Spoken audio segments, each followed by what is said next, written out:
Bienvenidos una semana más a Escocia sin Límites, vuestro podcast si queréis conocer, venir o volver a estas tierras, porque Escocia es así, Escocia te atrapa.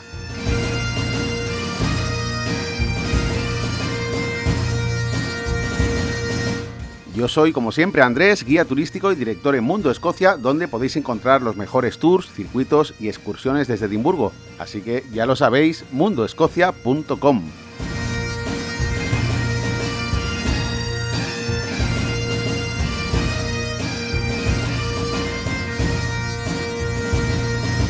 Y hoy quiero dedicar este episodio a todos aquellos que ya estáis deseando venir a Escocia porque os sentís atraídos por todos esos episodios históricos, sobre todo aquellos que se refieren a las guerras de independencia contra la Inglaterra de Eduardo I. Una época oscura donde los escoceses tuvieron que luchar con uñas y dientes para no perder sus tierras, sus hogares, su soberanía. Hablar de todo esto es, por supuesto, hablar de Stirling, que fue una plaza fundamental a nivel estratégico en la Escocia del siglo XIV, y por ello, pues en la actualidad es una ciudad que no puedes perderte si te gusta la historia.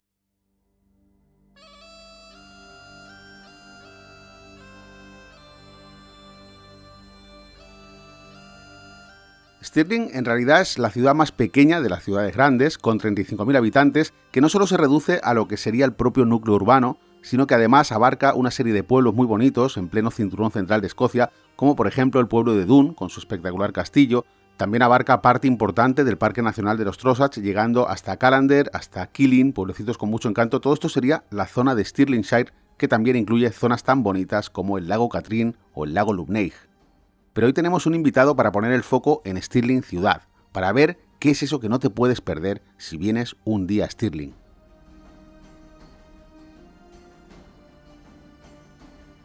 Bueno, y para hablar precisamente de esto, tenemos hoy aquí a Carlos Paz de Way I See Scotland, que es el sitio que, bueno, ahora nos contará él un poco. Carlos, bienvenido a Escocia sin Límites, capítulo 79 ya. Buenas, Andrés, muchas gracias por invitarme, lo primero.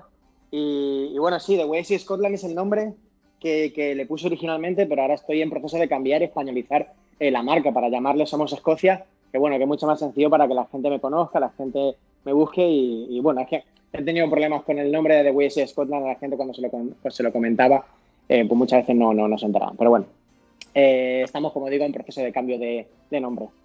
Muy bien. Oye, Carlos, y tú haces tours en Edimburgo, en Glasgow, pero también haces tours en Stirling, que es lo que me interesa hoy a mí, hablar sobre Stirling, porque yo particularmente pienso que es un lugar impresionante. La gente muchas veces se lo salta o directamente no le da tiempo a ir porque vienen con el tiempo justo, pero yo creo que Stirling es una visita obligatoria.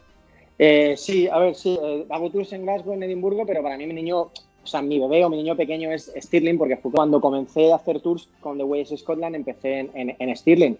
Y la verdad que, como dices, tiene mucha importancia porque fue la capital de facto de Escocia y tiene el castillo de Stirling, que para mí es, puedo decir que más espectacular que incluso que el de Edimburgo, ¿no? Además de tener un pequeño casco antiguo bastante parecido, podemos decir, al casco antiguo de Edimburgo, ¿no? Yo muchas veces explico, cuando hablo del Old Town de Stirling, que es como una mini Edimburgo, pero muy mini, ¿vale? Porque obviamente Edimburgo es enorme y es grandísimo, ¿no? El centro histórico. Cierto, cierto. Además, Stirling tuvo una importancia a nivel geográfico, está justamente entre Edimburgo y Glasgow, más o menos. Y bueno, la importancia que tenía en la Edad Media era muy alta porque la manera de controlar Escocia era controlar Stirling, porque la ruta comercial evidentemente se basaba también en el fiordo de Forth. Entonces, hasta que vino el ferrocarril más adelante, pues todo lo que era el tráfico de mercancías hacia el norte, incluso el paso de personas, se hacía a través de Stirling, ¿no? Por eso los ingleses tuvieron mucha fijación en tomar el castillo de Stirling y bueno, las guerras de independencia se desarrollan por esa zona, ¿no? Stirling, Bannockburn, bueno, al final es una zona clave en la historia de Escocia. Y precisamente por eso, que es una zona clave, pues tenemos esa importancia que tiene Stirling a la hora de hacer una visita. Por ejemplo, yo sé que tú tienes 2 tours allí. ¿Esos 2 tours en qué consisten? Cuéntanos un poco. Tengo el tour del Old Town, el tour histórico. Comenzaríamos más o menos por donde está el hotel Golden Lion, ¿vale? Y subiríamos hacia lo que viene siendo el castillo. Empezará dando obviamente el principio de la historia de la ciudad. Hablaríamos de los orígenes, de la importancia que tuvo. Subiríamos hacia la muralla medieval. Seguiríamos subiendo donde están las 2 cárceles, donde tenemos el Mercat Cross, la iglesia de Holyrood, el cementerio, y acabamos en el castillo, en la explanada del castillo, con unas vistas al monumento de William Wallace. Y el otro tour que tengo es el Tour del Castillo, que, bueno, básicamente contamos lo que es la historia de ese castillo de Stirling. Hablamos de los hechos históricos, asedios, guerras que han ocurrido y que han afectado a los cambios que ha sufrido el castillo.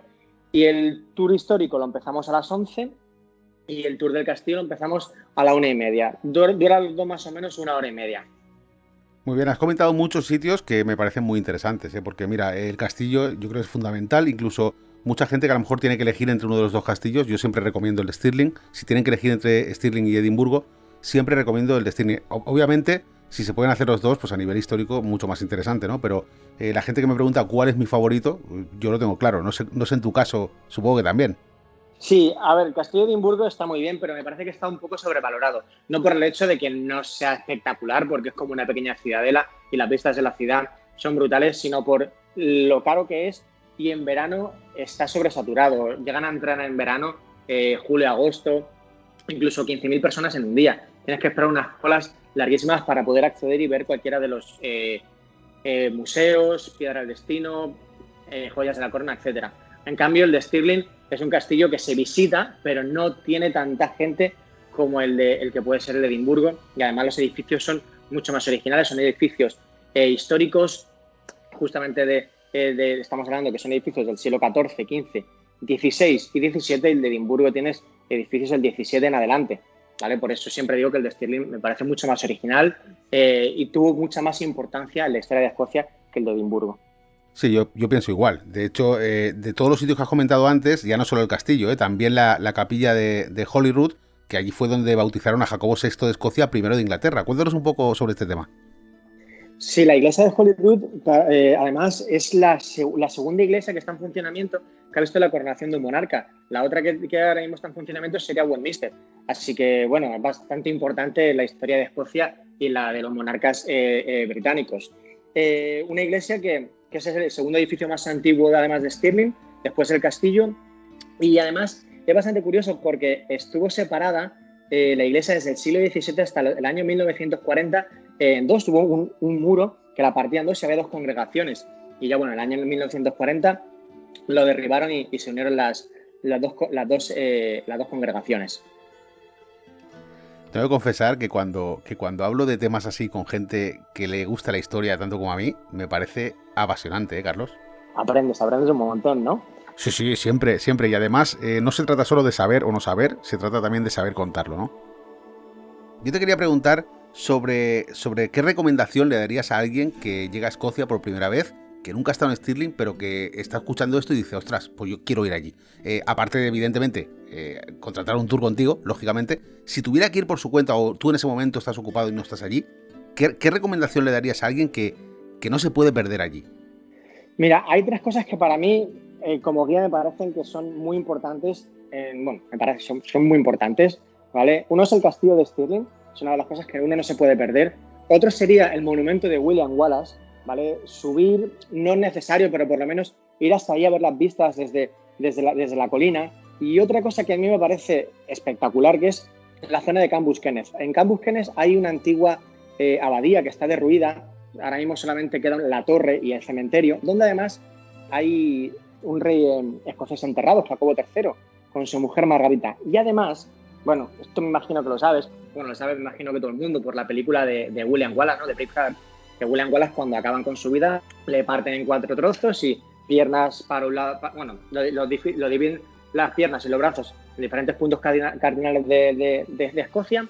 A Stirling llega una parte y esa parte de Stirling está enterrada supuestamente en ese cementerio. Los monjes de aquella época supuestamente en secreto enterraron una parte de William Wallace en ese cementerio. Sí, cuando al final de la vida de William Wallace, bueno, William Wallace fue ejecutado en Londres y como muestra de fuerza, como muestra de poder, los ingleses lo desmembraron y enviaron cada una de sus partes pues, a diferentes puntos cardinales de Escocia, pues como muestra de poder y de paso también para amenazar a sus posibles enemigos, ¿no? Era una manera de reivindicarse. Y es curioso esto que cuentas. Además, Stirling fue un lugar muy importante porque, como he dicho antes, asediar el castillo de Stirling era el objetivo principal de Eduardo I en las guerras de independencia. Y la batalla de Stirling, que es quizá una de las más importantes en las guerras de independencia, se disputa allí. Se disputa precisamente en el sitio donde cuando subes a la colina lo que ves abajo es solo un campo de batalla. Hoy en día la ciudad se ha expandido, entonces sí que es cierto que ahora lo que se ven son casas, pero antiguamente eran bosques y eran lugares donde los escoceses hacían emboscadas. Tengo un episodio hablando de esto, porque no solo fue William Wallace, y tú que seguramente haces tours ahí lo sabes, también estuvo Andrew de Moray. Sí, y además fíjate que yo cuando hablo de William Wallace, todo el mundo cuando viene a Edimburgo, a Stirling, a otras ciudades, o quiere saber de Escocia, o de William Wallace, vienen buscando la historia de la película, ¿no? De Braveheart, y realmente la película tiene bastantes fallos históricos, por no decir prácticamente todos. Fue una película espectacular que ganó 5 Oscars, que era lo que quería Mel Gibson, que fue el director, pero como película histórica deja mucho que desear. Y como has dicho tú, Andrew de Moray fue una de las personas realmente importantes en esa batalla. Dicen que fue el estratega, ¿no? Que venía de familia noble y era muy bueno en la estrategia y en el campo de batalla. Y fueron los dos que comandaron la batalla del puente de Stirling. Lo único que obviamente William Wallace fue el que sobrevivió durante la batalla, y se dice que Andrew de Moray pues murió por heridas, o bueno, murió durante la batalla. Así que él se llevó la gloria, y al final pues la literatura, el cine han hecho que y el nacionalismo escocés han hecho que William Wallace sea una figura histórica muy importante. Y es más, Andrew de Moray, no hay ni una escultura sobre él. De William Wallace puedes encontrar muchísimas. Y como digo, si no hubiera sido por Andrew de Moray, probablemente William Wallace esa batalla nunca la hubiera ganado. Es más, después de esa batalla, William Wallace realmente no ganó ninguna batalla importante. En Falkirk, que fue la última batalla que luchó, él perdió el ejército y tuvo que irse exiliado a Francia para buscar más ayuda económica y militar para poder seguir con esas campañas, ¿no? contra los ingleses. Sí, en ese momento Francia era un aliado de Escocia precisamente porque tenían un enemigo común, que era Inglaterra. Entonces, claro, los franceses siempre, ya no solo en las guerras de independencia, después en las guerras jacobitas pasó lo mismo. Francia siempre ha estado apoyando un poco a la causa escocesa, porque además los escoceses eran católicos, con lo cual pues esto también los unía, ¿no? De lo que comentas de Andrew de Moray, a mí me gusta hablar de él también. Muchas veces cuando los tours me preguntan, todo el mérito no fue de William Wallace, ni mucho menos. Él fue el que se llevó la gloria, como tú dices, pero tenía detrás a una persona muy preparada que al final murió a consecuencia de esas heridas que sufrió en batalla, ¿no? Y bueno, cambiando un poquito de tercio, ¿cuál es tu lugar favorito a la hora de hacer un tour? Ya no digo un tour normal, sino que si tú tuvieras que irte a un rincón de Stirling, ¿en qué rincón te encontrábamos allí? ¿En qué rincón me encontrabais? Buena pregunta.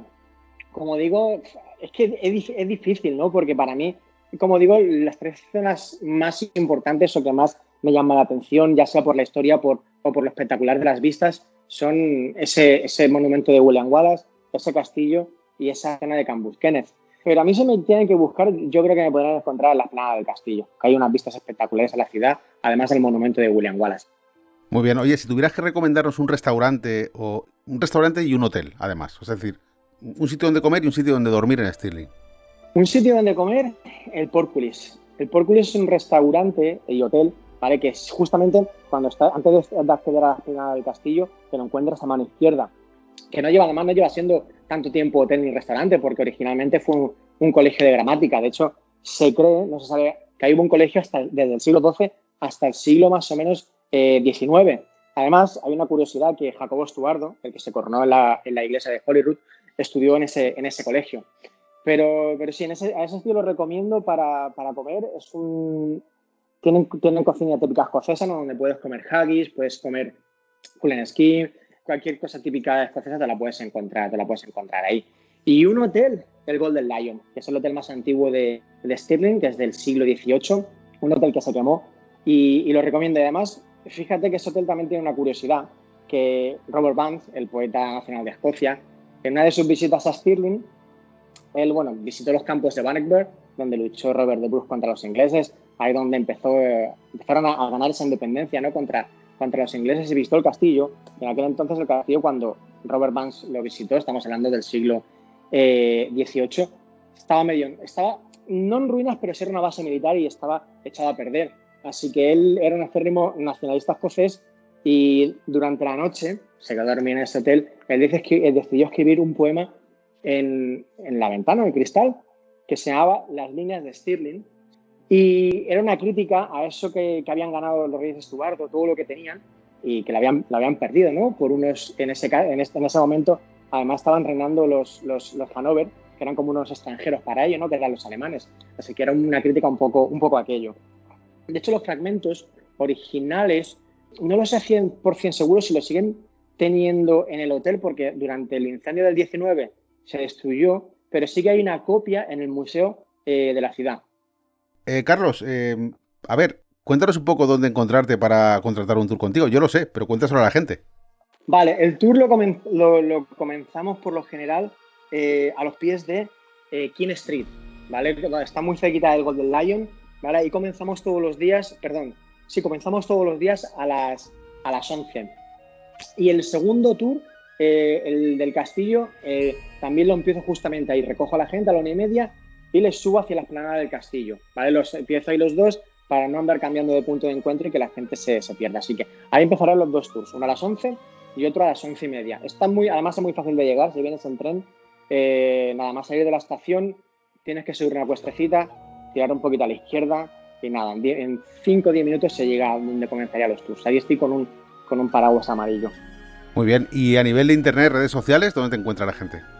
En redes sociales sería en Instagram, en Facebook, The Oasis Scotland, pero como dije me voy a llamar Somos Escocia, además de la página web. Tengo una página web en la cual tengo tours de Edimburgo, tours de Stirling, Glasgow y un blog que hablo también de un montón de historias, de sitios para comer en Stirling, sitios para alojarte en Stirling, cosas que ver en Stirling, etcétera.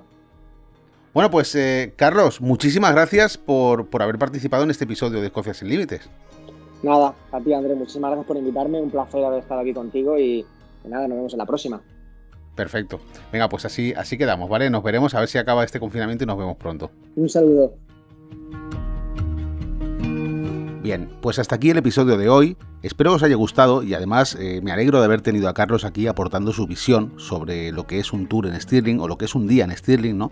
Que al final es un sitio, siempre digo lo mismo, siempre en todos los lugares os digo lo mismo, no os dejéis de lado los pueblos pesqueros de Fife, no os dejéis de lado las Highlands, no os dejéis de lado alguna de las islas, ¿no? Y Stirling pues no podía ser menos. De hecho, Stirling es un sitio que, si os gusta la historia, es un punto imprescindible. No concebiría yo una visita histórica a Escocia sin pasar al menos un día en Stirling. Y como cada semana os recuerdo que podéis suscribiros gratis al Club Escocia Sin Límites, que os da una serie de ventajas, y podéis hacerlo muy fácilmente desde la página web de mundoescocia.com. Espero sinceramente que paséis un buen viernes y un buen fin de semana.